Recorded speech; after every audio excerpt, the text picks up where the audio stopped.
All right, nice. We are live. Welcome back, everybody, to another Purpose Serve podcast episode. You already know it's your legendary host, Darren Wingfield. And today we have a special guest on the podcast. We have Bill Goodwin. Bill Goodwin is a public speaker, spoken many places, many good spaces. Bill Goodwin is also CEO of Priority Living Consulting Group.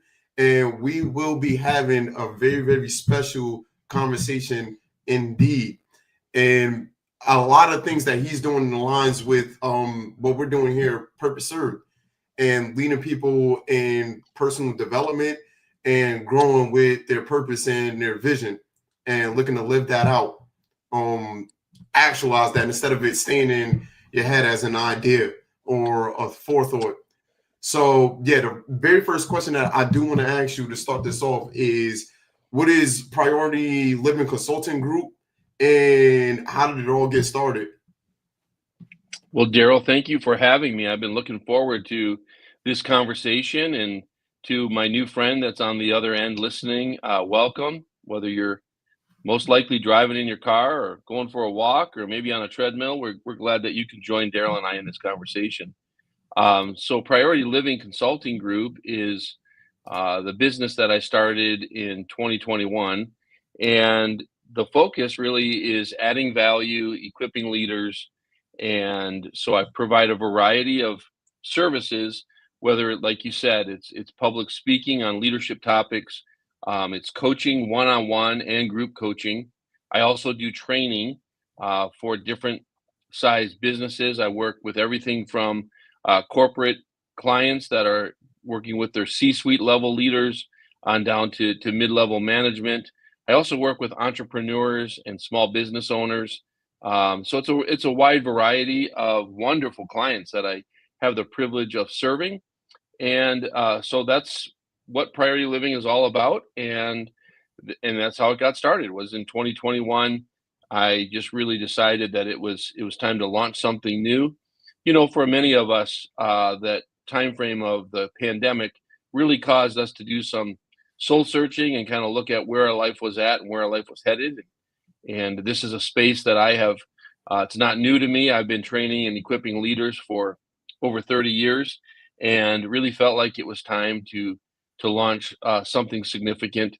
Over time, I now have other coaches and other team members that are a part of Priority Living. So it's no longer a solopreneurship, but now it's a growing team, and we're adding value and raising up leaders. I'm also a part of Maxwell Leadership with best-selling author John Maxwell, and I'll just steal a tagline there from Maxwell Leadership because it applies to what I do with Priority Living Consulting Group as well. And that simply, Daryl, is everyone deserves to be led well, and that's really what we're all about. That's something that you mentioned. Was you talking about like that time period of 2020 and 2021 with a lot of people doing like a lot of soul searching?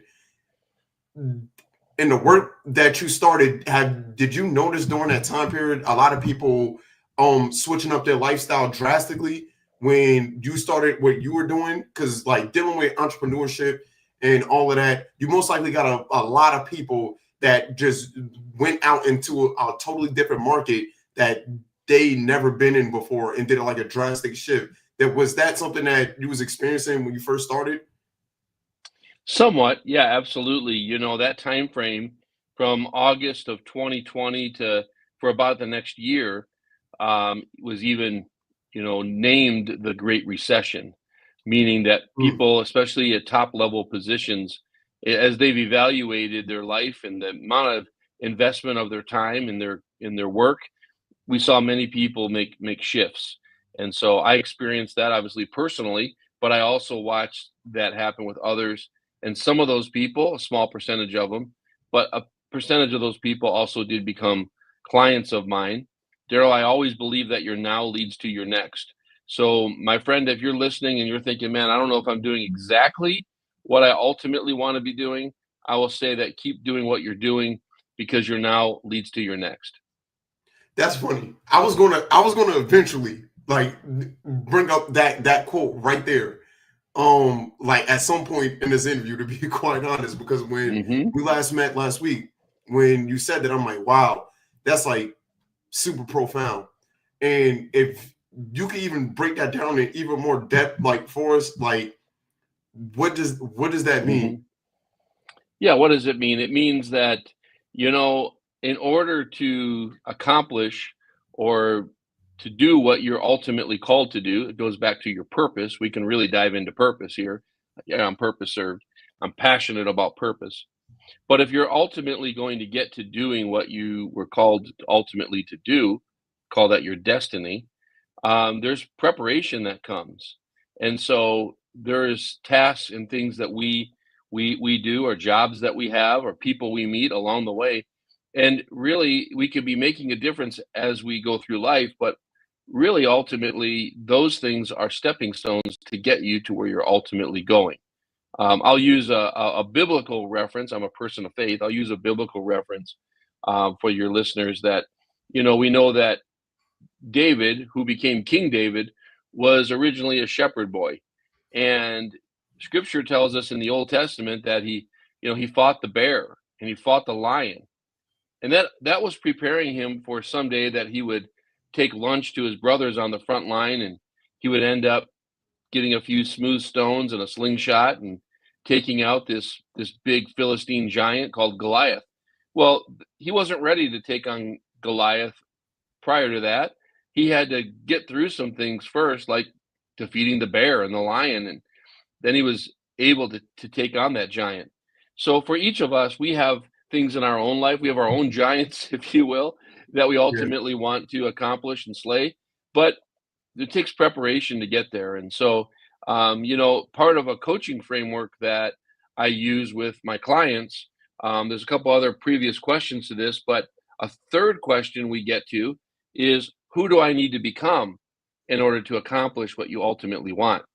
And there is personal development that takes place, Daryl, in all of our lives. And sometimes you may not be in the position that you dream to be in because you haven't developed the skill set, you haven't developed the experience, different things in order to accomplish that. So there's always a need to reflect upon, what do I need to do, who do I need to become in order to accomplish what I ultimately want.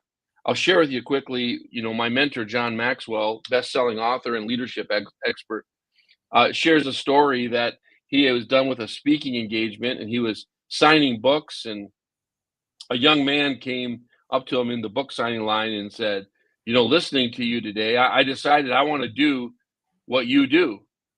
And John said, well, that's great. So you're telling me you want to do what I do? And the young man, probably college age, said, oh yeah, I want to do what you do.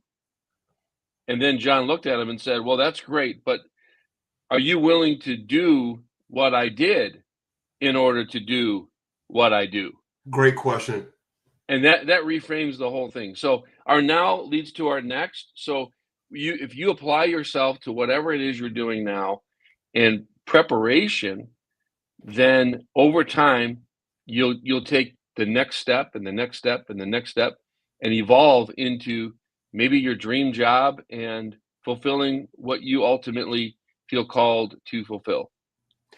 That this is gonna lead honestly into my like next question, because yet again that was also very, very important that you said that. I'm like a basketball trainer and I train kids, and the one thing that they Mhm. don't understand for the most part is that there's building blocks, and you need a fundamental foundation to work upon before you jump up to being a really, really good player. And a lot of times they want to skip those baby steps. And something that's essential to know is just that all of these little things that you're doing right now, you need these small little victories for that major war that you're a part of, and for that thing that you're committing to. And like I said, as a kid, it's hard to like see that like full fledged of what that actually means. You literally have to go through it. You got to go through all of those steps. It just can't stay in your head.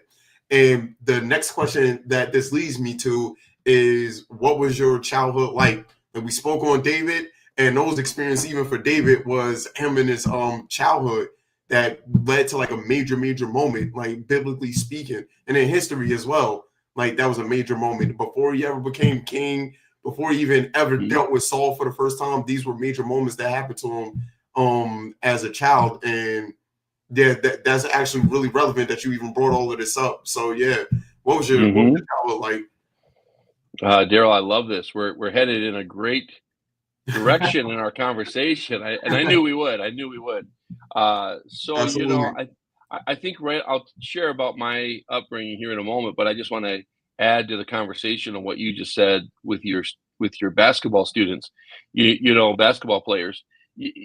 There's work that we all have to do to become great at something. There's work that we have to do in the dark. Absolutely. And Anthony Trucks, who's a former NFL player, talks about this dark work, he calls it. And I really believe that to be true. It's the things that you do when nobody's looking. For those basketball players, it's how many hours do you spend shooting baskets or doing drills and nobody's looking. I mean, we know the stories of great basketball players like Michael Jordan and Kobe Bryant, who and many others that start their morning at 4 a.m. and Kobe Bryant would have his own workout 1 to 2 hours before any of the team ever even showed up at the practice court. It's the work that you do in the dark. It's the work that you do when nobody's looking. And really what it comes down to is I believe this little phrase to be true as well, Daryl, and that is whatever it is that you do in the dark, that you do when nobody's looking, it's stored up before it shows up. It's stored up before it shows up. So we're constantly. So for me, I'm doing work when nobody's looking. I'm reading. I'm educating myself. I'm growing myself. I'm writing. I'm meeting with a coach and a mentor. I'm doing the things that I need to do to keep growing myself. And then I can show up on a stage or show up as a consultant or show up as a coach, and people go, "Wow, how do you get to be so, at this caliber?" And I appreciate their compliment, but you just don't show up there. You don't go to the top. You grow to the top, and so that's really what it's all about. So for my upbringing, I currently live in Minnesota. I grew up in Arizona, in the warm climate of Arizona. And I have an uncle and an aunt who were entrepreneurs based out of Cincinnati, Ohio. They had a wonderful, I guess you'd call it a small business, but they were entrepreneurs and they did very, very well. And they were incredible with their team, the way they treated their team. And my uncle and aunt would come out with their family to visit us in Arizona. And when I was a teenager, my uncle really saw potential in me and he took me under his wing. Meaning he began to teach me about setting goals. He began to teach me about personal development. He began to give me self-help books and teachings from Zig Ziglar. And I don't mean to cut you off, because I do want you to continue. But I remember watching one of the interviews that you had and talking about your uncle and the influence that he had. And please don't forget your train of thought right now. But I do want to ask you, what was some of the self-help books and materials that he was giving you like during that time period? Yeah, he gave me Zig Ziglar's book. It's called "See You at the Top." He gave me another book by Og Mandino called "The Greatest Salesman," the greatest salesman in the world. Great book. Other books like that. Many different books introduced me to Brian Tracy. And many other great leaders back then, Norman Vincent Peale and Robert Schuller. I mean, so many of these inspirational possibility thinkers that he introduced me to, Think and Grow Rich. And, so many of these, many of these books now are classics. And then as well as, back then it wasn't a podcast. Back then it was cassette tapes. And so I was listening to cassette tapes of Zig Ziglar and others.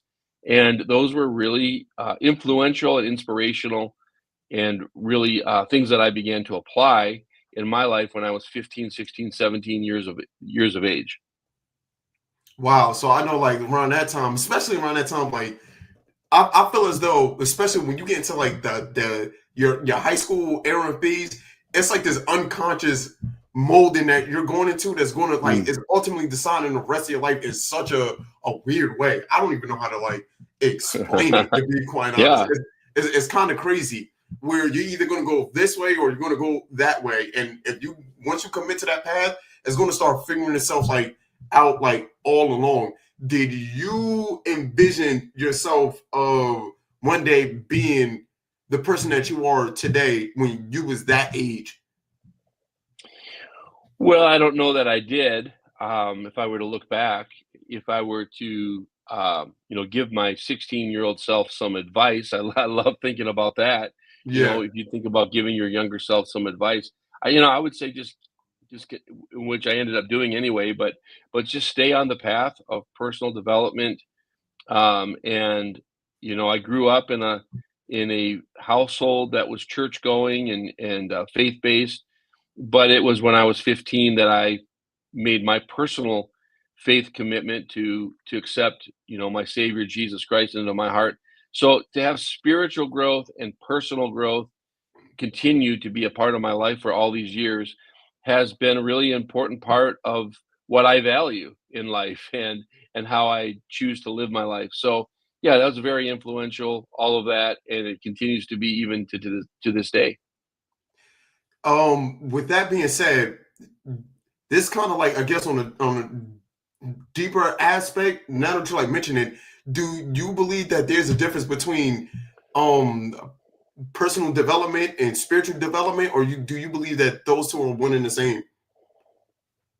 Well, they definitely complement each other. I do know people that, obviously, people of faith that are growing in their faith and also involved in the personal development space. And I can see where those really go hand in hand together. But I would even say that I've seen it to be true of people that maybe aren't necessarily persons of one particular faith, or maybe they would claim to be agnostic or atheist, but they are in the personal development space. And so I think you can be in that lane and maybe not be so focused on the spiritual growth side.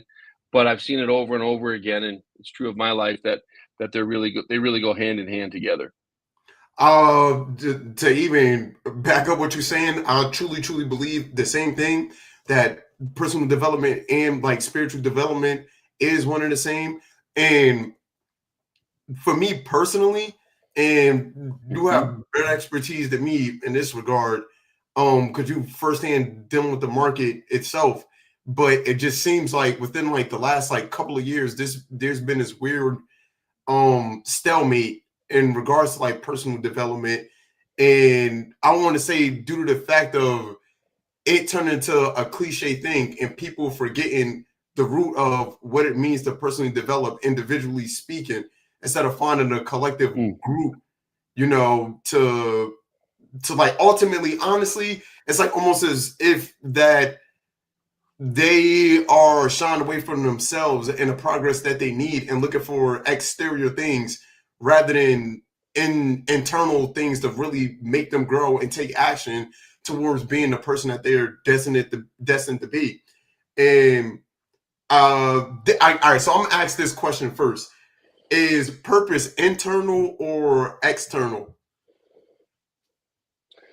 Boy, is purpose internal or external? Well, first we discover our purpose, and that is definitely internal work that we do is internal, and then we live our purpose once we discover it. So that's external work. So not sure where you're headed there, my friend, but I'm gonna say there's a piece of both that really plays out when it comes to purpose. It's an internal work that we do to discover our purpose, and then once we discover it, it definitely is something that we live, and that's what gives us great fulfillment is when we give the best of what we have to others, which is our purpose, and so that is definitely external.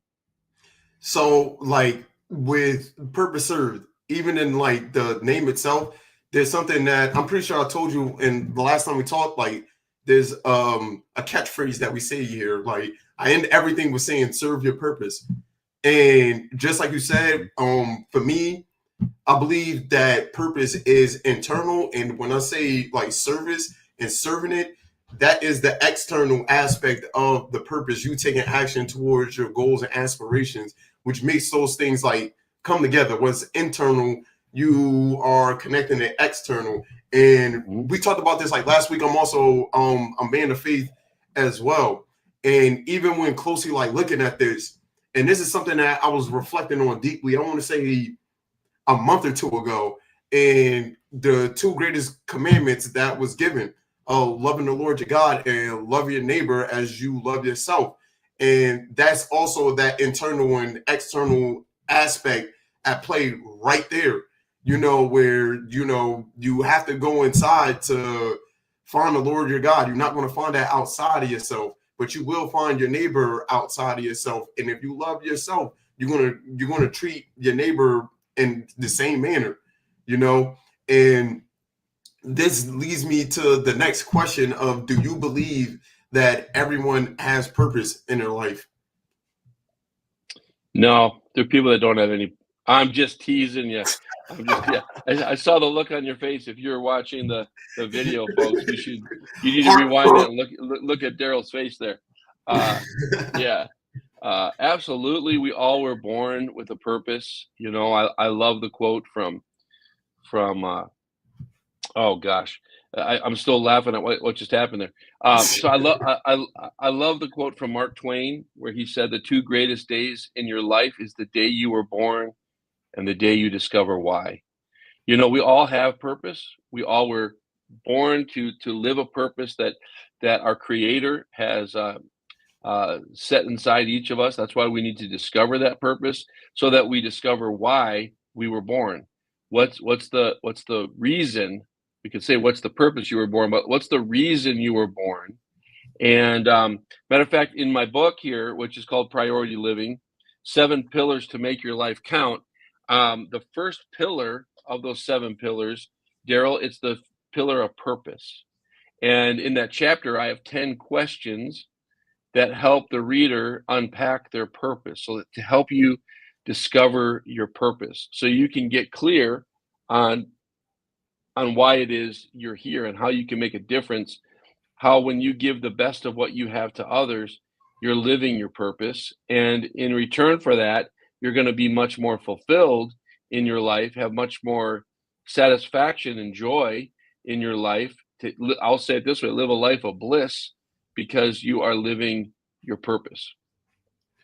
Yeah, so for anybody that's struggling to find their purpose right now, that book will be in the description below. So please, please, please support what Bill is doing. He's doing great work. And like I said, if you are in that dilemma right now, or you kind of found your purpose and you even need more clarity, that book will be in the description below for everybody that's watching. And how would you define leadership? Oh, leadership. Well, my goodness, I think there's many definitions of leadership. I would say that the best definition, and I'm maybe a little biased on this, but it's John Maxwell's definition of leadership, which is simply leadership is influence, nothing more, nothing less. So when I talk to people all the time and they say, "Oh, I'm not a leader." Well, you're a leadership coach. Yeah, I don't know if I could benefit from you because I'm not a leader. I'd say, whoa, wait a minute here. Leadership is influence. So when we have influence, by the way, that doesn't make you positive or negative. There are high road leaders that bring positivity and lead well and make a positive difference in a business or a community or a nation.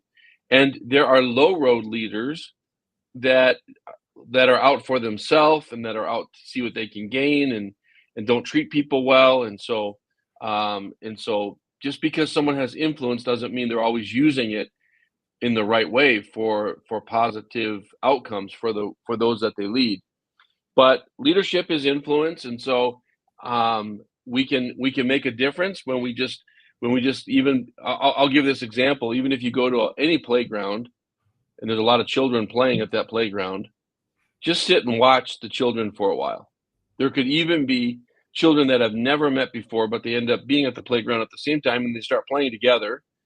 And you watch, there will be a child that will take the lead and they will say, "Hey, let's play tag." And everyone goes, "Yeah, yeah, yeah, let's play tag." And then a little while later, after playing tag, that same child says, "Let's run over to the swings." And everybody goes, "Yeah, yeah, let's go over to the swings." Well, that child does not have a position. That child does not have a title.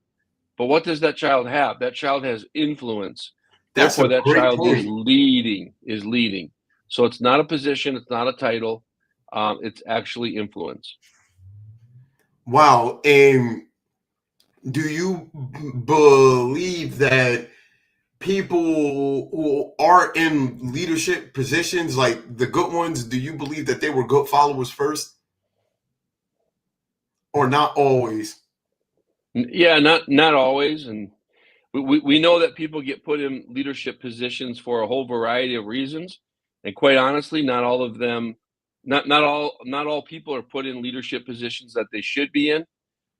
They could have got put in there because they knew someone. They could have got put in there because, there wasn't another option, so they by default got the position.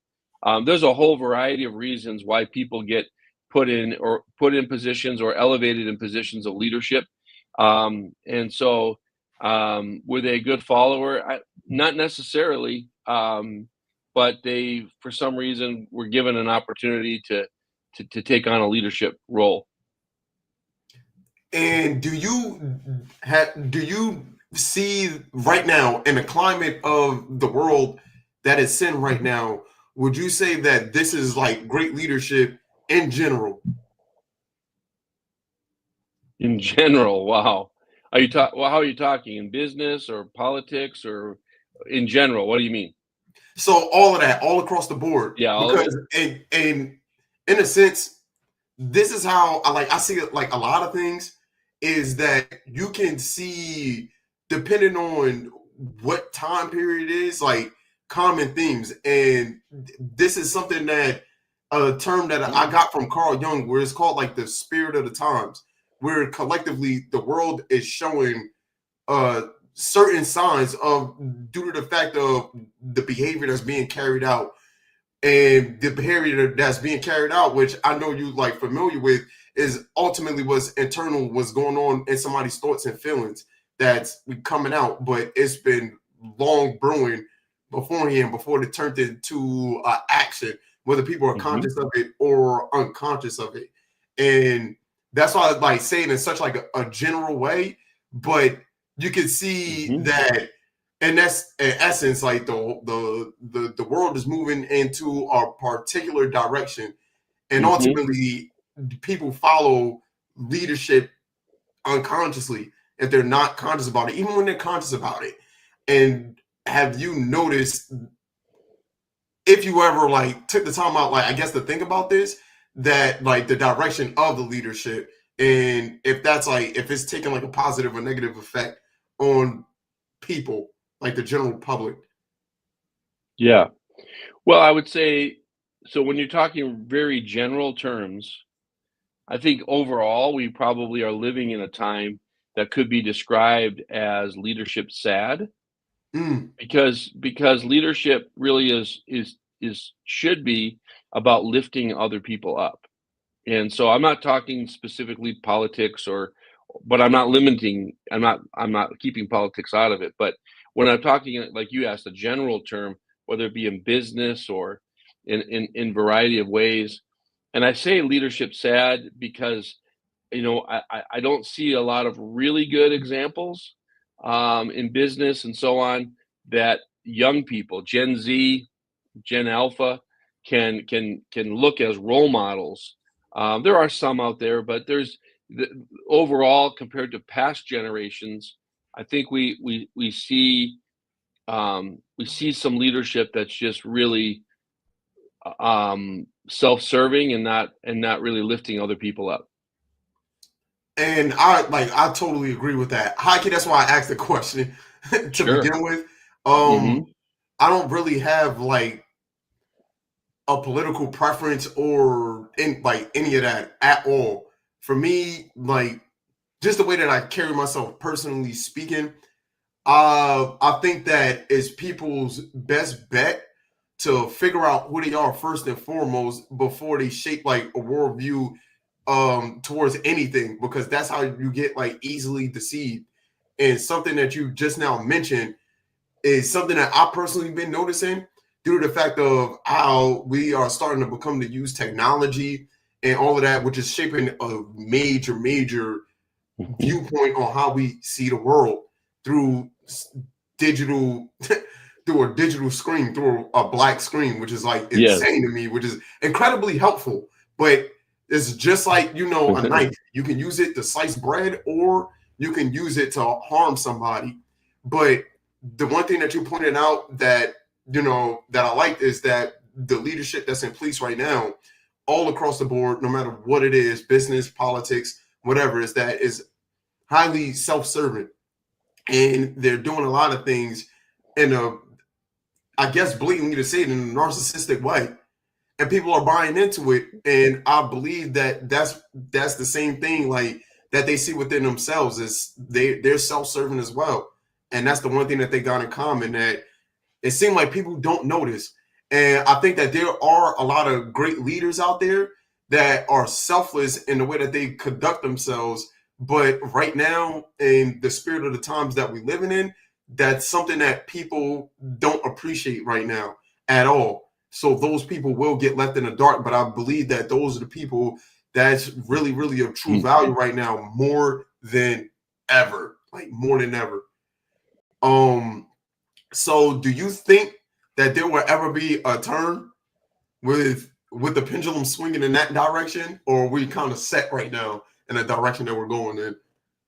Oh, I always have hope. I'm a hope strategist. I absolutely am a hope dealer. I absolutely believe that as people are equipped and trained, and my goodness, I can go on for stories of what's happening even around our country in schools as well as in other countries.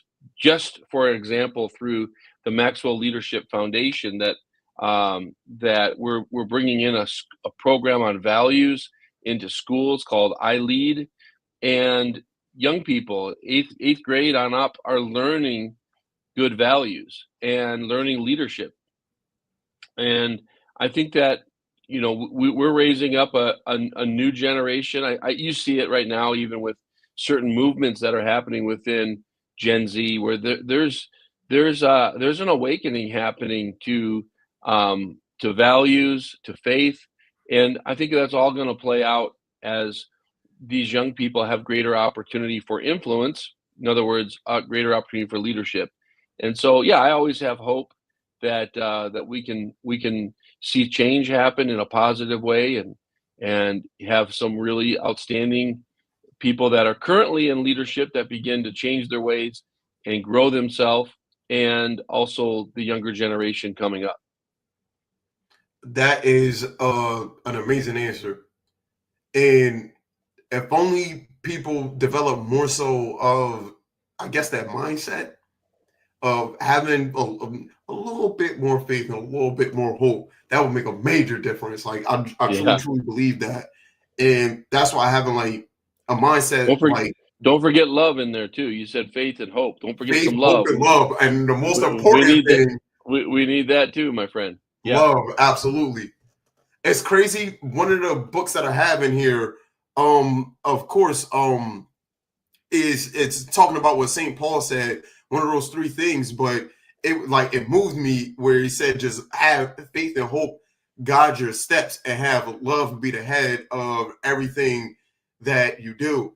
And I'm sitting there and I was just like, man, that is some deep stuff. And for people that's like walking in darkness, spiritually, and it comes across physically as well, that no matter what, you want to be moving through a space of darkness.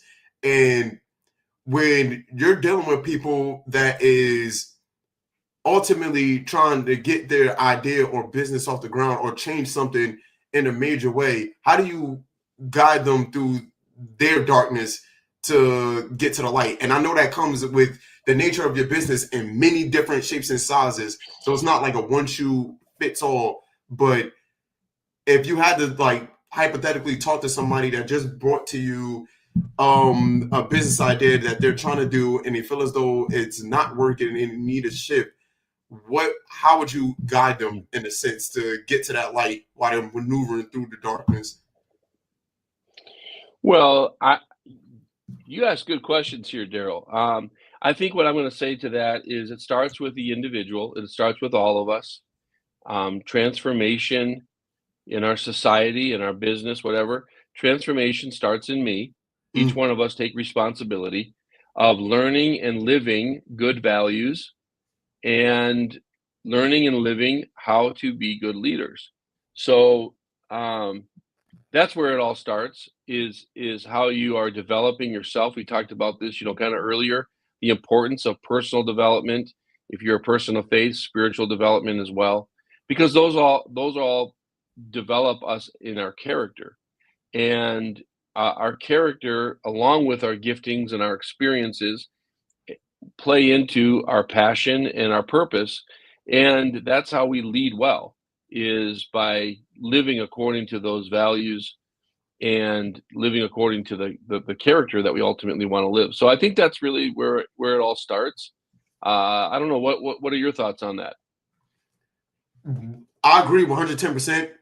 I see that a common issue with people when trying to live something out that they have an idea of, and them getting stuck, is that they're very results driven.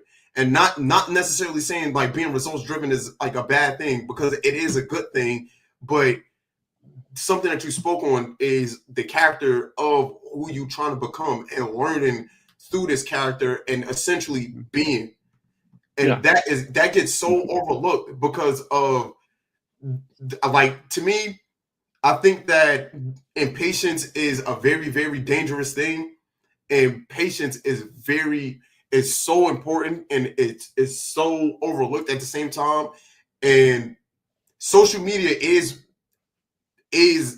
making impatience like the forefront thing, and people, like, if they don't get that validation for as small as like putting a post up and they're not getting the likes and stuff like that, it makes them feel less than themselves inside. Something external, yet again, playing with this duality of external and internal, it makes them feel less than themselves, and none of that stuff should matter at all.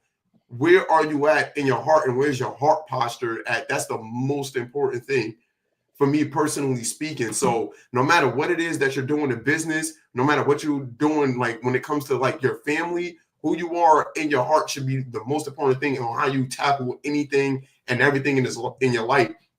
And to me personally, if your heart posture is in the right place, you will prosper as long as it's aligned into the will of God. Just bringing faith like into it. But that's essentially, for me personally, like with everything live, are you aligning to the will of God? And that I think that, going back to the idea, the spirit of the times right now, a lot of people are going contrary to that. And when you are not facing the light, that means that your back is towards God and you facing the basin, and you are looking at the face of the deep, essentially speaking. And I think that when we look at, like, for example, this device, like right here, like we're looking like at this black screen, that's facing the deep, spiritually speaking.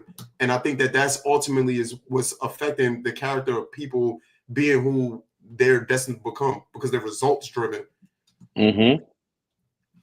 So that's like that's my idea on it all, like right there. And how was your like first experience, like when you first met John C.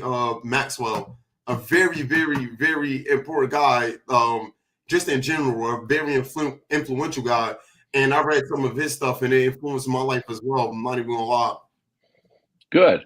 Glad that's been beneficial for you. Well, the introduction came, I've been reading John Maxwell books for literally decades, and I've seen him at conferences, on the stage. I've been, seeing things online as well. And in 2018, through a friend of mine, we were invited to spend the day in Atlanta, a day with John Maxwell. and there was, I don't know, 30 or 40 leaders that were invited at that time. And that was a very life-changing day for me, because not only was I in the room with a small group of people with John listening to him teach us, but I also had the opportunity, of course, to meet him in person. And when the morning was starting, before he started to teach, and introduced myself and actually did a selfie with him. He was very gracious, and we did a selfie together. And later that day, through some things that he was sharing, really were resonating with me on a deeper level than just leadership, more on a personal level. And I went over during a break and shared that with him, and he was very gracious to me and very encouraging to me. And we had an incredible conversation together. And then a friend that had invited me said that, he's got at that time it was called the John Maxwell coaching team. And since then they've rebranded it to be called Maxwell Leadership. However, my friend told me about, the team, and said, you might want to look into this. Well, just things happening in my life and things going on then wasn't quite the right time. Then we moved into the pandemic, and not that much longer after that, within the next couple of years. And so it was in March of 21 that I felt like it's time now. I need to join the Maxwell Leadership team, and had many different opportunities to be mentored by John, as well as an incredible faculty of leaders you can imagine that he has surrounded himself with. So it's been, and matter of fact, the CEO, who's been with Mark Cole, who's been with John for 25 years, did the foreword to my book. So very, very grateful for Mark and his leadership too. So there's wonderful leaders around John, and it's growing. It's growing, Maxwell Leadership. So if you're in that leadership space and you're like, you want to be with a community of incredible other growth-minded people, that Maxwell Leadership might be your tribe, like it is mine. I don't know the exact number now, but there's somewhere around 58,000 Maxwell certified coaches around the world, pretty much from every country on the planet.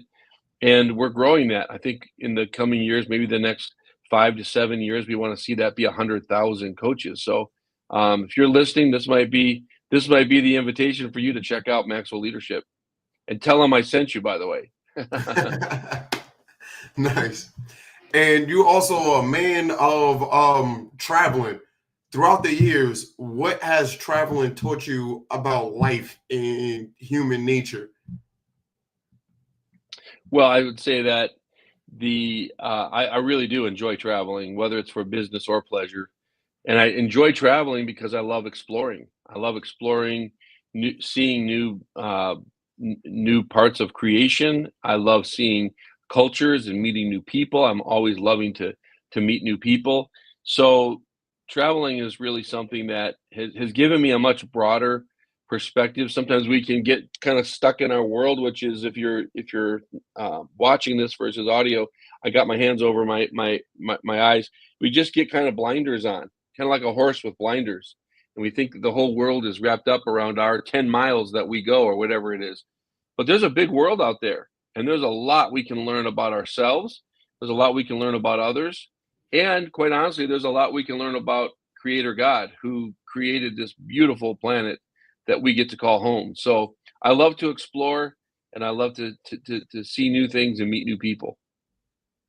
Man, I do believe that, like, people do get trapped in their way of being, in their way of thinking, based off of the environment that they close themselves like off to. And I also like encourage people to travel and see different places of the world. And if you don't even have access to that, see different places in your state or your country. Like, really accept that call to adventure, to go to a different place and be around people and situations that you're not necessarily used to, because it is mind-blowing in a sense to leave your place of comfort. And you do notice commonalities between other people's way of life with yours, even though it's a drastically different environment. It's something that you also said that I liked is, it also shows the work of Creator God, and the simplicity and the diversity and what he's able to do and what he's done and what he's doing. And this is something that one of the last questions that I'm going to ask you is, what is your end goal? And this is something that I believe that I asked you last week as well. Boy, I wonder if I'm going to answer it the same. Yeah, I'd say, Daryl, my passion, and it helps me to fulfill my purpose, is creating environments around a cause to inspire, people to become better versions of themselves. So I'm all about this personal development and leadership, and that's why I wrote my book, Priority Living: 7 Pillars to Make Your Life Count. It really is a part of the backstory where I had a severe asthma attack many years ago and I died. I literally coded and was resuscitated, and I had an afterlife experience that took place when I died. And I share all that in the book. But then since that time, I really got clear that, and over time really made it apparent to me that there's 7 main areas that I'm continually being intentional about in order to live my life. And so that's what the 7 pillars are made up of. And so for me, I want to continue to help people make their life count. You don't have to die to want to and be resuscitated to want to make your life count. I know that we all want to make our life count, with people who want to make their life count in a time where it counts and matters, and in a way that matters. So that's why I wrote my book. That's why I'm continuing in this leadership space and personal development space, is adding value, equipping leaders, because everything rises and falls on leadership. And so, that's what I'm really passionate about. I do that in a whole variety of ways, obviously through keynote speaking. I do that through coaching, one-on-one and group coaching. I do that through creating social media content. I do that through my book. More books yet to come. I Nice. believe I'm already partway through a next book. And so, I would say that that's ultimately what my desire is to continue to create shared experiences where I can inspire people to become better versions of themselves. Nice. And for anybody out there that is looking to find their purpose, what advice would you give them? Get my book. Nice. That's one piece of advice. I'm also a certified purpose coach. You probably didn't know that there was such a thing, but the Purpose Company out of Dallas certifies individuals through a process to understand not only your purpose, but how to help others discover their purpose. And as a certified purpose coach, we have an online assessment that I help people with. And so if you're interested in more information about that assessment, or if you want to download a free chapter of my book, I encourage you to go to PriorityLivingCG.com. That's my website, Priority Living Consulting Group. So it's just PriorityLivingCG.com.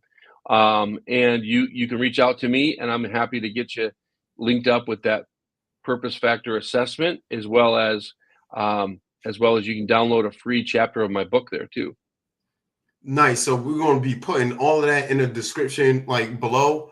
And just in case you guys don't get to the description below, please just go back in the last 10-15 seconds and take that down, because I believe that would be extremely, extremely helpful for you guys. And lastly, you kind of just said this before, but how can the people reach you? Oh, thanks for asking. My email is bill@PriorityLivingCG.com. You can go to my website, PriorityLivingCG.com. I'm on social channels, so just under my name, Bill Goodwin. You can find me on LinkedIn. You can find me on Facebook. And then on Instagram, I'm at Coach Bill Speaks, at Coach Bill Speaks. Those are the best ways to reach out to me. I'd love to hear from you, my new friend on the other end that's listening. And if I can support you and encourage you, add value to you or your business, I would love to talk about how we can partner together. All right, thank you, Bill. This has been a very, very special podcast episode, man. I thank you for answering the questions. I thank you for being on this platform and us having this conversation. God's will, God's speed. And hopefully this is not the last time that we will be speaking. And hopefully this is not the last time you'll be a guest on this podcast. Because I'm I'd pretty be sure honored to you've come got a back, lot Daryl. more. Yeah, I'd be Yeah. honored to come back. Sure, appreciate you. Nah, thank you. Thank you. And for everybody that's listening and that's tuning in and you're just now catching this, whether it's now or in the near future, serve your purpose. Take action towards your dreams and aspirations. You're fully capable. And Bill Goodwin is living proof of that being the case. And that's all we have for you guys tonight. Thank y'all. Thank y'all for being with us. Thank you, Bill. My pleasure. Keep smiling. Yep, there we go.